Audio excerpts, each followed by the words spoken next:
السلام علیکم ورحمۃ اللہ وبرکاتہ۔ میں ہوں لئیک احمد اور آپ دیکھ رہے ہیں دا مسلم ٹی وی۔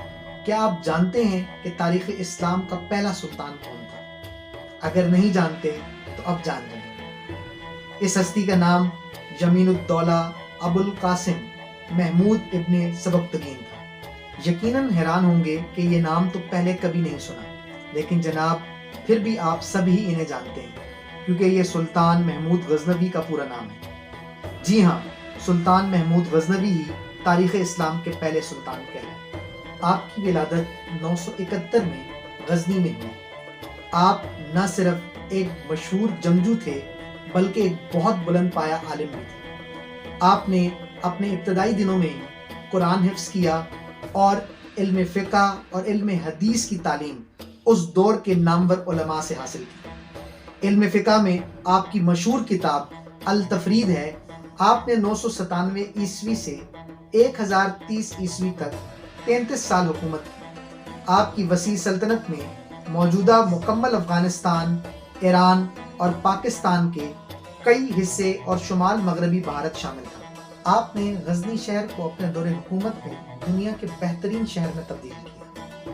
برِ صغیر میں ہندوؤں کے غرور کی علامت سومناتھ کے مندر کو آپ نے 1026 عیسوی میں فتح کیا۔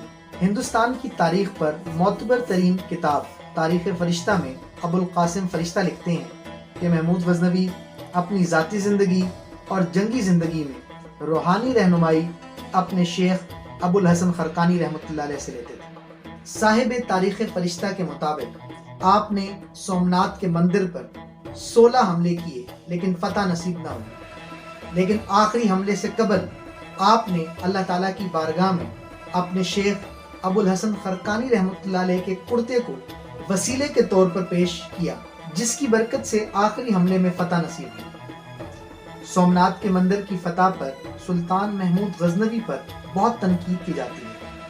اگر آپ ان تمام غلط فہمیوں کا جواب جاننا چاہتے ہیں تو دہلی یونیورسٹی کی ہندو پروفیسر رومیلا تھاپر کی کتاب Somnath the many voices of history کا مطالعہ ضرور کریں۔ اس کتاب میں رومیلا تھاپر نے غزنوی کی سومناتھ حملے سے متعلق جو غلط فہمیاں موجود ہیں ان کا تفصیل سے جواب دیا۔ سلطان محمود عدل و انصاف اور علم و ادب کی سرپرستی کے باعث بھی مشہور ہیں۔